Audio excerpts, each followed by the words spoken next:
एक पारिवारिक पूजा के दिन एक बहू सुबह 4 बजे से उठकर पूजा की तैयारी में जुटी थी। उसने स्नान किया, फूल लाए और माला बनाई। जबकि सास उस समय सोई हुई थीं, बहू ने रसोई को साफ किया और मिठाई और खाने की तैयारी की। समय बीतने के साथ सास जागी और बहू को चाय और भजिया लाने के लिए कहा। चाय लाते समय बहू की मानसिक स्थिति यह थी कि वह अपनी सास को खुश करने का हर संभव प्रयास कर रही थी। लेकिन सास ने भजिया को देखकर नकारात्मक टिप्पणी की, जिससे बहू के मन में एक हल्का सा दर्द उठा। फिर भी उसने मुस्कुराते हुए सब चुपचाप सह लिया। दोपहर के खाने का वक्त आया तो सास ने गुस्से में आवाज दी कि कुछ खाने के लिए मिलेगा या नहीं। बहू ने खिचड़ी परोसी, लेकिन सास ने उसे नकार दिया। ऐसे में सास का तर्क था कि उन्हें खिचड़ी पसंद नहीं है। बहू ने कहा कि डॉक्टर ने इसे खाने को कहा है। फिर भी सास की टिप्पणी से बहू ने संवेदनशीलता से निपटते हुए केवल मुस्कुराई। यह सभी साधारण और छोटे छोटे पल दर्शाते हैं कि कैसे एक बहू हर स्थिति को अपने धैर्य और प्यार से संभालती है। पूजा के समय जब बहू ने आरती की थाली उठाई तो वह गिर गई और सास ने उसकी क्षमता पर सवाल उठाना शुरू कर दिया। उस दिन उसके पति का गुस्सा भी बढ़ गया था, लेकिन सास ने केवल उसके सीखने के बारे में कहा। भोजन के समय जब अन्य मेहमान उसकी परोसी हुई थाली पर ताने मारने लगे तो भी बहू ने अपने काम को सही ढंग से जारी रखा। फिर रात का समय आया और जगराता के कार्यक्रम में बहू ने गाने के लिए स्टेज पर कदम रखा। सास ने ताना मारा कि उसे गाना नहीं आता। फिर भी उसने सबके सामने गाया और लोगों ने उसकी तारीफ की। भले ही उसकी सास ने उसकी कोशिशों को नकारा, लेकिन बहू ने हर चुनौती को जी जान से अपनाया।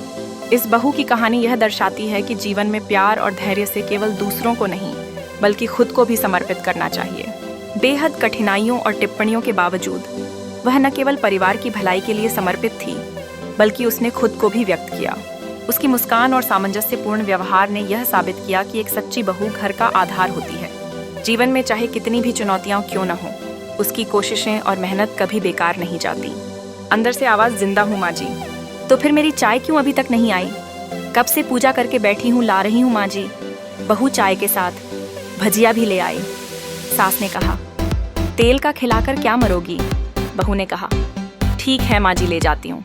सास ने कहा, रहने दे, अब बना दिया है तो खा लेती हूँ। सास ने भजिया उठाई और कहा, कितनी गंदी भजिया बनाई है तुमने। बहू, माँ जी मुझे कपड़े धोने हैं, मैं जाती हूँ। बहू दरवाजे के पास छिपकर खड़ी हो गई। सास भजिया पर टूट पड़ी और पूरी भजिया खत्म कर दी। बहू मुस्कुराई और काम पर लग गई। दोपहर के खाने का वक्त हुआ। सास ने फिर आवाज लगाई, कुछ खाने को मिलेगा। बहू ने आवाज नहीं दी। सास फिर चिल्लाई, भूखे मारोगी क्या? बहू आई सामने खिचड़ी रख दी। सास गुस्से से, ये क्या है? मुझे इसे नहीं खाना, इसे ले जाओ। बहू ने कहा, आपको डॉक्टर ने दिन में खिचड़ी खाने को कहा है, खाना तो पड़ेगा ही। सास मुंह बनाते हुए, हाँ तू मेरी माँ बन जा।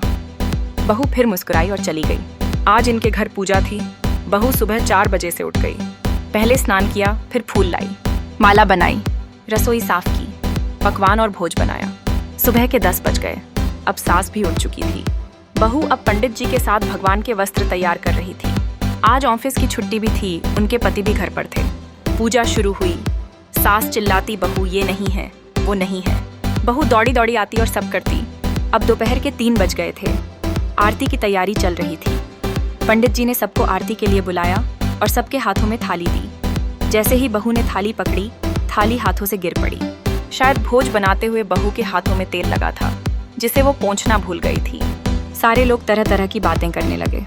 कैसी बहू है, कुछ नहीं आता, एक काम भी ठीक से नहीं कर सकती, ना जाने कैसी बहू उठा लाए, एक आरती की थाली भी संभाल नहीं सकी। उसके पति भी गुस्सा हो गए, पर सास चुप रही, कुछ नहीं कहा, बस यही बोल के छोड़ दिया, सीख रही है, सब सीख जाएगी धीरे धीरे। अब सबको खाना परोसा जाने लगा। बहू दौड़ दौड़ के खाना देती, फिर पानी लाती। करीब 70-80 लोग हो गए थे। इधर 2 नौकर और बहू अकेली, फिर भी वहाँ सारा काम बहुत ही अच्छे तरीके से करती। अब उसकी सास और कुछ आस पड़ोस के लोग खाने पर बैठे। बहू ने खाना परोसना शुरू किया। सबको खाना दे दिया गया। जैसे ही पहला निवाला सास ने खाया, तुमने नमक ठीक नहीं डाला क्या? एक काम ठीक से नहीं करती, पता नहीं मेरे बाद कैसे ये घर संभालेगी। आस पड़ोस वालों को तो जानते ही होना साहब, वो बस बहाना ढूंढते हैं नुक्स निकालने का। फिर वो सब शुरू हो गए, ऐसा खाना है, ऐसी बहू है, ये वो वगैरह वगैरह। दिन का खाना हो चुका था। अब बहू बर्तन साफ करने नौकरों के साथ लग गई। रात में जगराता का कार्यक्रम रखा गया था। बहू ने भी 1-2 गीत गाने के लिए स्टेज पर चढ़ी। सास जोर से चिल्लाई, मेरी नाक मत कटा देना, गाना नहीं आता तो मत गा, वापस आ जा। बहू मुस्कुराई और गाने लगी। सबने उसके गाने की तारीफ की, पर सास मुंह फुलाते हुए बोली, इससे अच्छा तो मैं गाती थी जवानी में, तुझे तो कुछ भी नहीं आता। बहू मुस्कुराई और चली गई। अब रात का खाना खिलाया जा रहा था। उसके पति के ऑफिस के दोस्त साइड में ही ड्रिंक करने लगे। उसका पति चिल्लाता, थोड़ा बर्फ लाओ, तो सास चिल्लाती, यहाँ दाल नहीं है। फिर चिल्लाता, कोल्ड ड्रिंक नहीं है, पापड़ ले आओ। इधर उधर आखिरी में उसके पति की शराब गिर पड़ी। उसके एक दोस्त पर और बोलत टूट गई। पति गुस्से में 2 झापड़ अपनी पत्नी को लगाते हुए कहता है, जाहिल कहीं की, देखकर नहीं कर सकती, तुझे इतना भी काम नहीं आता।